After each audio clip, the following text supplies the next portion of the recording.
وَقُلْ جَاءَ الْحَقُّ وَزَهَقَ الْبَاطِلُ إِنَّ الْبَاطِلَ كَانَ زَهُوقًا۔ الحمد للہ رب العالمین والصلاة والسلام علی رسولہ الامین، اما بعد۔ سامعین، مروجہ تبلیغی جماعت کے ایک مفتی کا مذاکرہ ڈاکٹر عبدالحکیم صاحب سے بدعت کے موضوع پر ہوا۔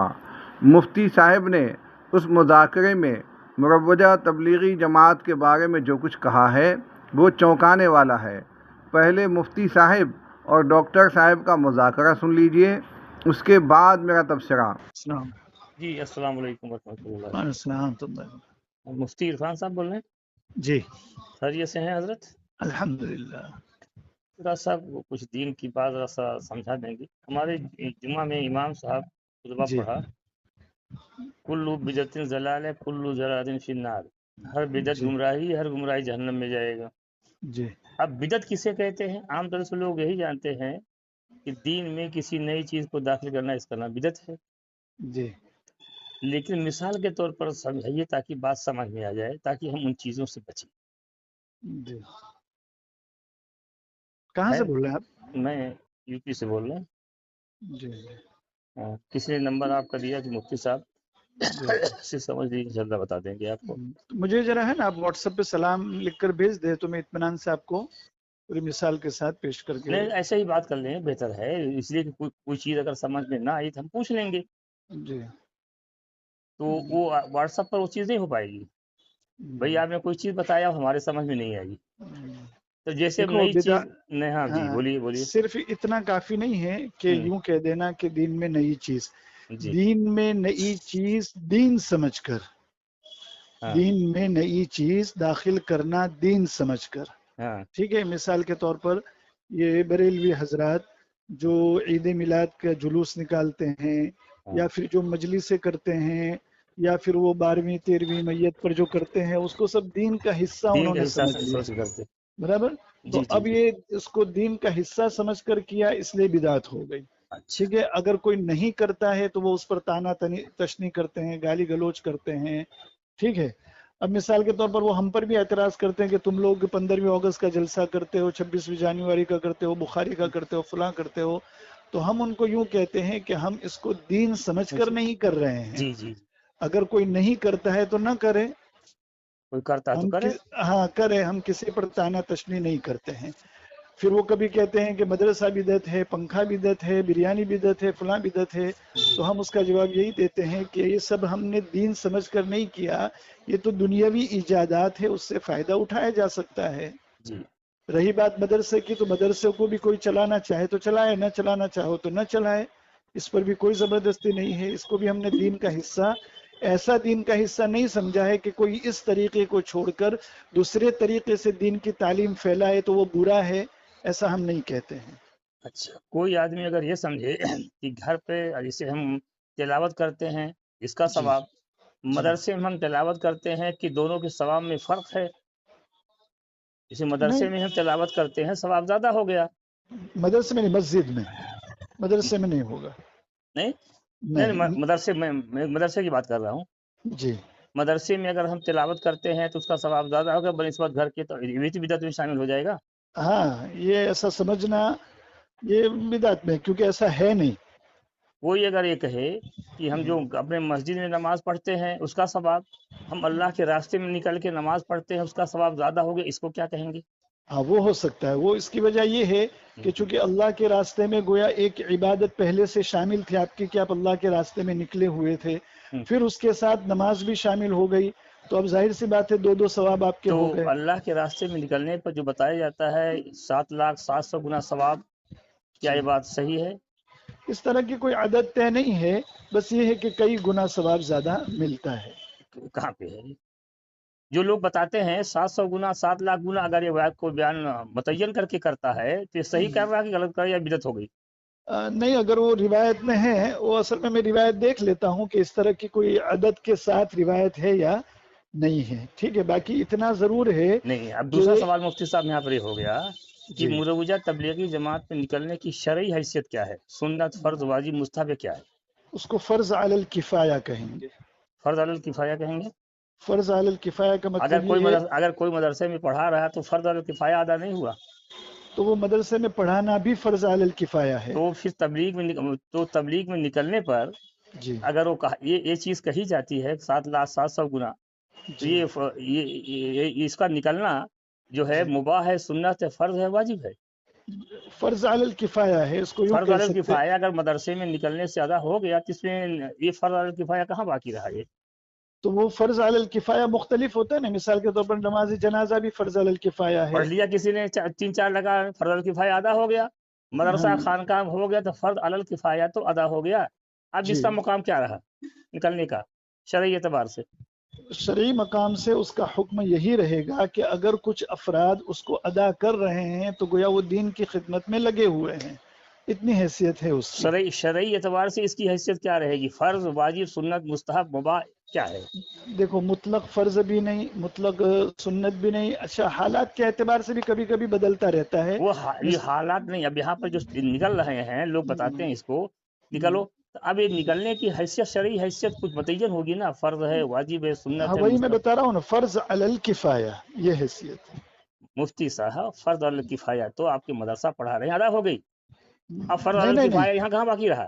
وہ تعلیم کی فرض علی الکفایہ ادا ہوئی. یہ تبلیغ کا فرض علی الکفایہ باقی رہ گیا. ہاں یہ کس نے لکھ دیا؟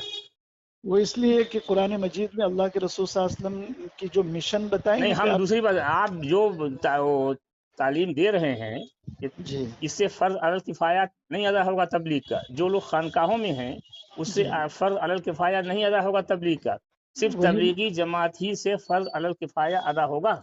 نہیں تو وہی تو غلط فہمی ہو رہی نا کہ صرف تبلیغی جماعت سے نہیں، سب دین کے شعبے ہیں. ٹھیک ہے، جو تعلیم میں لگا ہے تو گویا وہ تعلیم کا فرض کفایہ ادا کر رہا ہے. تبلیغ کا جو نہیں. وہ تبلیغ کا بھی ہو گیا، تعلیم کا بھی، جب تبلیغ کا کا بھی. ہو گیا تو پھر ہاں تبلیغ میں فرض علی الکفایہ کہاں باقی رہا؟ کیونکہ پھر عوام میں کام کیسے ہوگا؟ نہیں، عوام میں کام کیسے ہوگا وہ الگ مسئلہ ہے. میں شرعی مسئلہ پوچھا ہوں کہ مروجہ تبلیغی جماعت میں نکلنے کی شرعی حیثیت کیا ہے؟ فرض علی الکفایہ ہے، واجب ہے، سنت ہے، مستحب، مباح کیا؟ یہ بتائیے آپ. فرض علی الکفایہ میں تو کہہ رہا ہوں، باپ ماننے کو تیار نہیں، ہے. کہاں کہہ رہے ہیں؟ کہاں کہہ رہے ہیں؟ اب فرض علی الکفایہ تو مدارس سے حل ہو گئے. اب فرض علی الکفایہ مفتی صاحب میں یہاں وہ کہاں باقی رہا؟ اس کا بھی جواب دے رہا ہوں، تو ابھی آپ سمجھنے کو تیار نہیں. دیجیے، میں سمجھنے کو تیار ہوں، سکون میں سے کہہ رہا ہوں کہ جو تعلیم میں لگا ہوا ہے وہ تعلیم کا فرض کفایہ ادا کر رہا ہے. جو خانقاہ میں لگا ہوا ہے وہ خانقاہ کا فرض علی الکفایہ ادا کر رہا ہے. جو تبلیغ میں لگا ہوا ہے وہ تبلیغ کا فرض علی الکفایہ ادا کر رہا ہے. تینوں شعبے الگ الگ ہیں. لیکن جو تعلیم میں مدرسے میں پڑھا رہا ہے اس سے اس تبلیغ کا فرض علی الکفایہ نہیں ادا ہوگا جب تک وہ تبلیغی جماعت میں نہیں جائے گا. وہ ایک الگ شعبہ ہے، شعبہ ہے، میں مانتا ہوں. میں نے آپ سے ایک سمپل سوال پوچھا ہے. اگر کوئی مدرسہ میں تعلیم دے رہا ہے، بچوں کو پڑھا ہے، لوگوں میں تقریر کر رہا ہے، اس سے تبلیغ کا فرض علی الکفایہ نہیں ادا ہوگا جب تک وہ مروجہ تبلیغی جماعت میں نہیں نکلے گا. پھر اس کی دو قسمیں آپ کو کرنی پڑے گی. ایک ہوتا ہے تبلیغ علی الخصوص اور ایک ہے تبلیغ علی العموم. ٹھیک ہے، تو مدرسے میں پڑھانے والے کو تبلیغ علی الخصوص کا فرض کفایہ ادا ہوگا، تبلیغ علی العموم کا فرض کفایہ ادا نہیں ہوگا. یہ آپ بات کہاں سے لائے؟ کس جگہ سے؟ یہ بات سمجھانے کے لیے، چونکہ آپ کس کتاب سے لے کے آئے کہ تبلیغ عمومی اور خصوصی دونوں میں فرق ہے؟ یہ چیز کہاں سے لائے آپ؟ محترم اب آپ سمجھنا نہیں چاہتے ہیں. میں سمجھنا چاہتا. ایک منٹ سنیے. سامعین، اس مذاکرے میں مفتی صاحب نے دو بڑی غلطیاں کی ہیں. ایک غلطی تو یہ کی ہے کہ مدارس میں پڑھنے پڑھانے کو تبلیغ نہیں مانا ہے. تبلیغ ان کے نزدیک وہی ہے جو مروجہ تبلیغی جماعت کرتی ہے. دوسری بڑی غلطی یہ کی ہے کہ مروجہ تبلیغی جماعت میں جانے کو فرض کفایہ قرار دیا ہے. میں انہی دونوں پہلوؤں پر روشنی ڈالوں گا. سامعین، اب پہلی بات کو لیتا ہوں. مفتی صاحب کہتے ہیں کہ مدارس میں پڑھنا پڑھانا تبلیغ نہیں ہے. یہ بالکل غلط موقف ہے. دارالعلوم دیوبند کا فتویٰ سنیے. دین کی بات صحیح دوسروں تک پہنچانا، دوسروں کو سکھانا تبلیغ و تعلیم ہے. مدرسے میں جو عالم پڑھاتے ہیں وہ بھی دین کی تبلیغ ہے. مسلم شریف میں ہے، قال ابن سیرین العلم دین، یعنی قرآن و حدیث کا علم عین دین ہے، اس کو پڑھانا بلا شبہ تبلیغ و تعلیم ہے۔ دارالعلوم دیوبند کے ویب سائٹ پر موجود یہ سوال و جواب سماعت فرمائیں۔ سوال: کیا مدارس جو آج قائم ہیں وہاں سنت کے خلاف تعلیم ہو رہی ہے؟ ایک کتاب ہم نے پڑھی، اس میں لکھا ہوا ہے کہ مسجد نبوی کے جو تعلیمی حلقے لگتے تھے وہی سنت طریقہ ہے، اور آج مدارس استنباطی اصول سے بنے ہوئے ہیں۔ مسجد نبوی کے تعلیمی حلقے کا طریقہ چھوٹنے کی وجہ سے علماء میں سے عمل نکل گیا۔ کیا یہ بات صحیح ہے؟ مدارس قائم کرنے کی وجہ کیا ہے اور دلیل کیا ہے؟ اور اس کتاب میں لکھا ہے کہ استنباطی اصول سے جو چیز قائم کی گئی ہے اسی کو اصل سمجھ کر بیٹھ گئے اور اصلی کام دعوت و تبلیغ کو بھول گئے۔ اس سے ثابت کرنا چاہتے ہیں کہ نبی صلی اللہ علیہ وسلم کے زمانے کے بعد امت دعوت و تبلیغ کو بھول گئی اور دوسرے شعبے میں مصروف ہو گئی۔ میرا سوال یہ ہے کہ کیا یہ بات سچ ہے؟ اسی کتاب میں لکھا ہے کہ فقراء یعنی دین کے کام کرنے والے نبی پاک صلی اللہ علیہ وسلم کے زمانے میں بغیر اجرت کے پڑھاتے تھے، فاقہ کرتے تھے۔ میرا سوال یہ ہے کہ بیت المال سے کس کس کو وظیفہ مقرر تھا نبی صلی اللہ علیہ وسلم کے زمانے میں؟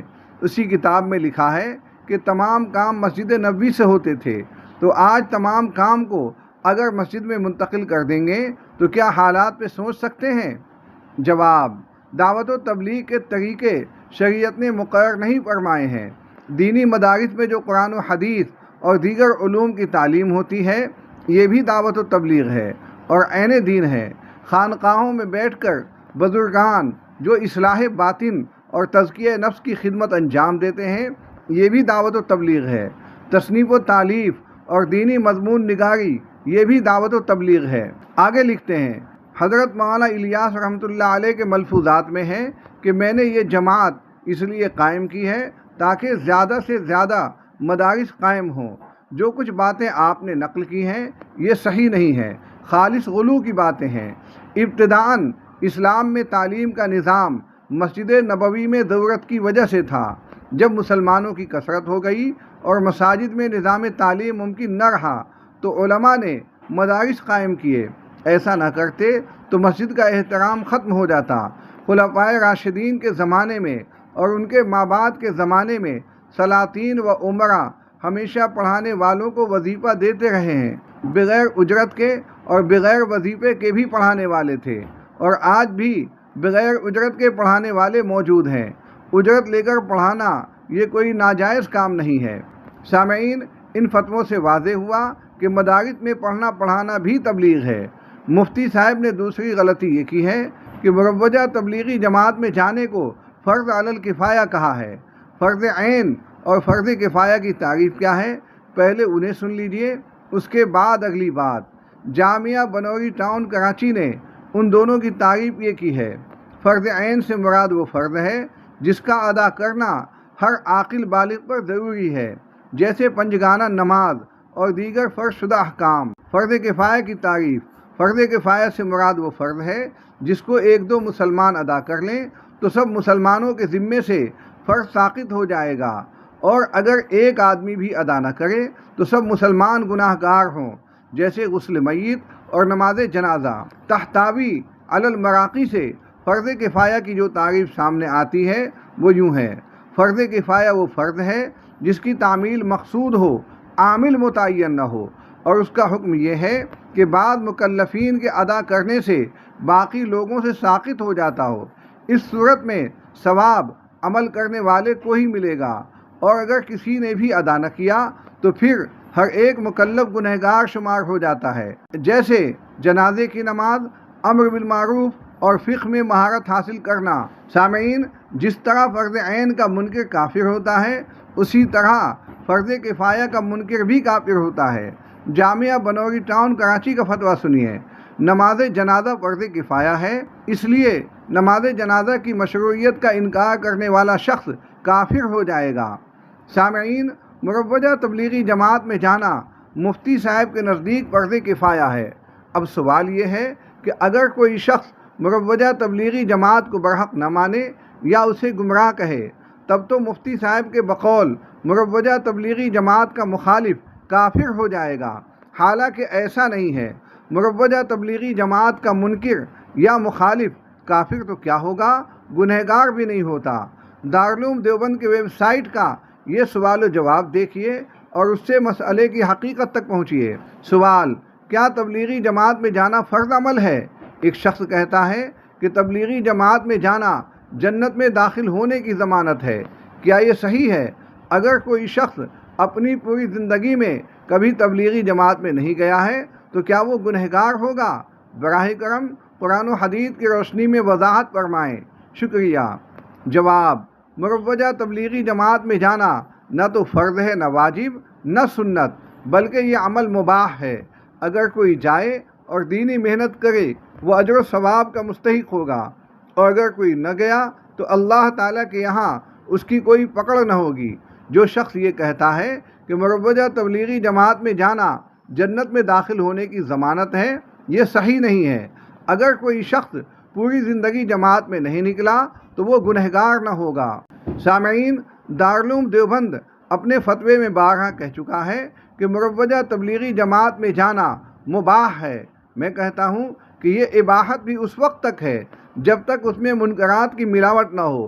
منکرات کی ملاوٹ کے بعد مباح کام مباح نہیں رہ جاتا بلکہ بدعت اور واجب الترک ہو جاتا ہے۔ جامعہ بنوری ٹاؤن کراچی کا یہ فتویٰ سنیے: ہر ایسے قولی یا فعلی عمل کا صدور جس میں اللہ کی رضا شامل نہ ہو منکر کہلاتا ہے۔